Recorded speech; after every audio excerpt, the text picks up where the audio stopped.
Hi, my name is Sarah Bentley Pearson, and I am excited to share my podcast, which features wonderful talent that I've been so lucky to discover in the Southeast.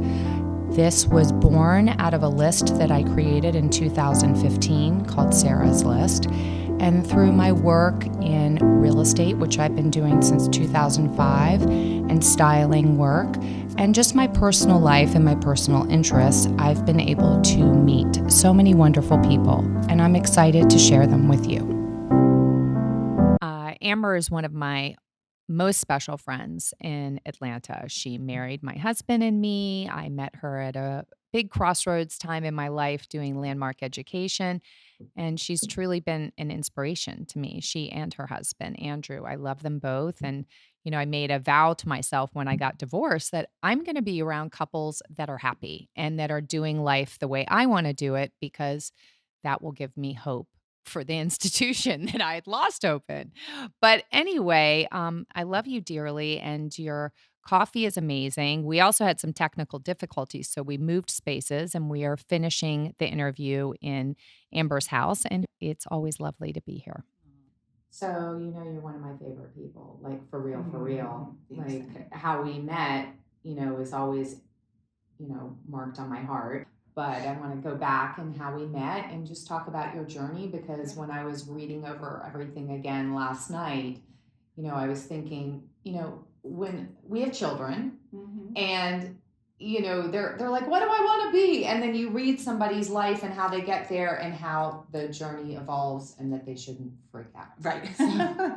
So you might eventually land there. Yeah. Well, I just think we all life is funny how it is. But I thought that we had some interesting connections. So you were born in Virginia, which I didn't know that. Yeah, I was born in Manassas, right outside of DC. Okay, yeah. So me being from that part of the world too, but you left, and I didn't know that you had lived in India and Sri Lanka. I actually even had, embarrassingly enough, to look up Sri Lanka, because I was talking to Caroline and we're like, India, but no, it's an island. So why I can't believe I've never shared that with you. No. As long as we've been friends. I know. My gosh. Still so much to discover, huh? So my parents, my dad was a social worker, my mom was a teacher. And when I was 11, they really they were into yoga and they were into meditation way before their time. This is like 70s. And so they decided they wanted to have a meditation retreat in Sri Lanka. So we went to India and we lived in ashrams, like different places around India. And then we moved to Sri Lanka, where my dad was going to start a meditation center.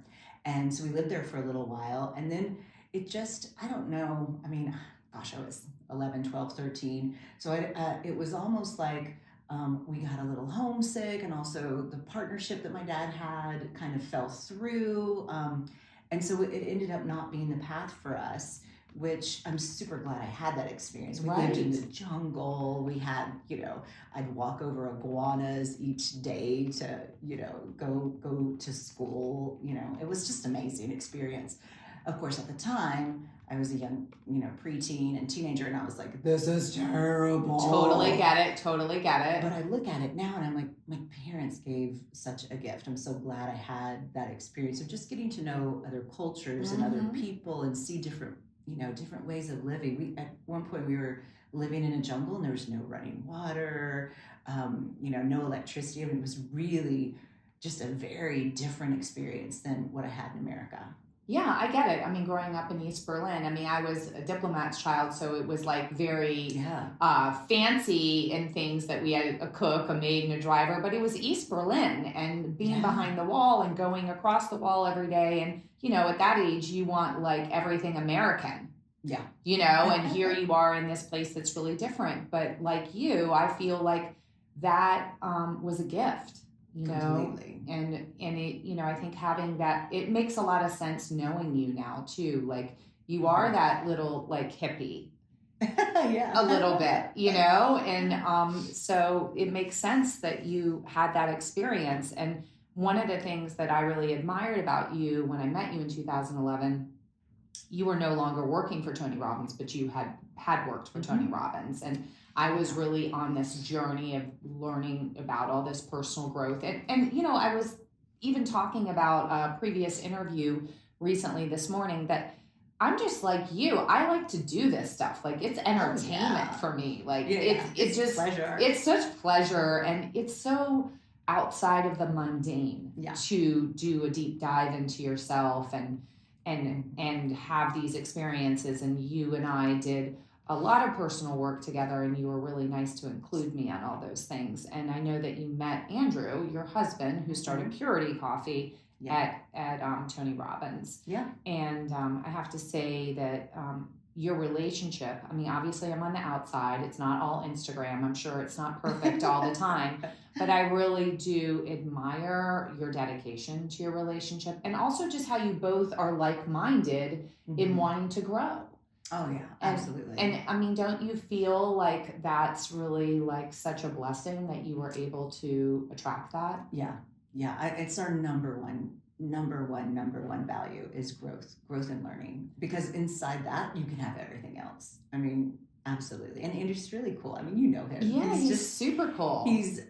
he has that desire to grow and to learn and very much an adventure spirit, very inquisitive and curious about what's next. And so I like that. I like that cutting edge part of him and our relationship.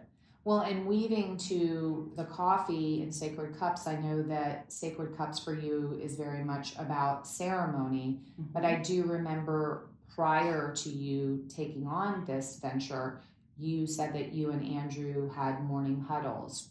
And Yeah. do you still do that? Oh, absolutely. Yeah. And tell me about that because I'm curious about that. Sure, sure.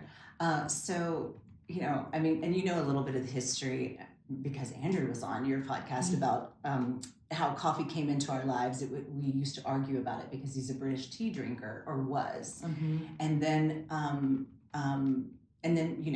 he wanted me to give up coffee, and I said, listen, try to take away my coffee. That was just not going to happen. And so he started researching, is coffee really bad for you, really to win an argument? And then he discovered that it actually is really, really good for the body. So we first started having huddles in the early days of Purity. And But it I was thought you had them prior to purity too. um, No? I mean, we always had some. I mean, we had times like that for Mhm. sure, Mhm. but it really became a daily, absolute ritual that we wouldn't, even if we were out of town, we would call each other for our huddle and be like, Mm. "Have you got your coffee? I've got my coffee. Let's go." And And are your conversations purely intentional? Like we're going to talk about this today, or is it more of a check-in? yeah, well, with Purity Coffee in the beginning, we would talk about coffee, and everything we were learning about coffee, and we'd also talk about the daily. We talk about Leela, our girl. Mm-hmm. We would talk about anything that's happening inside the business, inside the home. So it's kind of whatever is present for us Mm-hmm. in that moment, and those were called our Purity huddles. Um, and I love those, and that's kind of where the business was born, and it grew every day. We were talking about what we were finding out and learning from science, and then the sacred cup huddle is also really beautiful. And now we might do a little bit of a purity huddle, and then we finish off with a sacred cups huddle depending on how much time we have. Mm-hmm. But it is a real blend of the masculine and the feminine, which is kind of cool. I mean, Andrew is very masculine Well, yeah, and guy. this is actually bridging me into an interesting sort of thought because masculine energy is very do oriented. Mhm. And my husband Jim, as you know, you married us. He's very like check the box. Right. And how did you get your husband, who's a check the boxer too, to take joy in the ceremony, but not only take joy, but the importance of ceremony or the Yeah. importance of reflection or slowing down. Like I'd love for you to share that love coach side of you as well, Sure. because I think it's really important and it is around the ceremony. Yeah, yeah, absolutely. Well, we always joked early on, as soon as Andrew would start, we would be talking about coffee once he was actually drinking coffee. He would talk about the science and he would talk about, really very grounded kind of coffee is good for you because it's the number one antioxidant in the